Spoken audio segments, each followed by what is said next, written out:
I just got my hands on some dummy models for the new Z Fold 8 line, so I thought I'd share them with you, particularly because I don't know which form factor I'm going to go with. Am I going to stick with the one that's similar to my Z Fold 7 or the new wide variant? And do I really want to lose that third lens? Unfortunately, this guy arrived cracked, so oh well. Now obviously the Ultra looks exactly the same as the 7, and the wide is just so much shorter. My fingers can't wrap around either, but I think it will be fine in one-handed mode anyway. I'm just wondering if you use the keyboard how much screen real estate that's going to take up. Same thing when it's open, like how far is that keyboard coming up? And that might also mean when it's open I may actually flip it this way every time I want to use it and type on it. When you just open them up side by side, like it's a pretty big difference. I can see multitasking being a lot better because everything's not quite as narrow. Like if I'm playing a little puzzle game on one side while watching Netflix on the other, but it is so much shorter.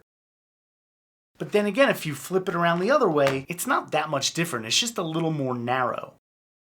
And of course the hinges on these dummy models are a little ridiculous. They're not going to be flimsy like this. So when I normally open my Z Fold 7, I just start using it like this. I feel like with the wide I'm going to be opening it up and flipping it. But again, these are dummy models, I have no idea. And yeah, after the announcement I think I'll know if it's worth switching from the Z Fold 7 to the 8 Ultra, because the upgrades seem like they're going to be minor. I'm not sure if it's going to be worth it. And I like new things and the wide seems pretty cool, but I think I'm going to actually have to use it to see if it's going to be worth losing that extra lens. But even having these dummy models in my hands side by side does shed a little more light on the subject. But you know what, in a couple of weeks I'll have working ones and I'll do the same. I will have a whole bunch of case videos coming out for these phones too, so if you're interested, please subscribe to my channel, and thanks for watching.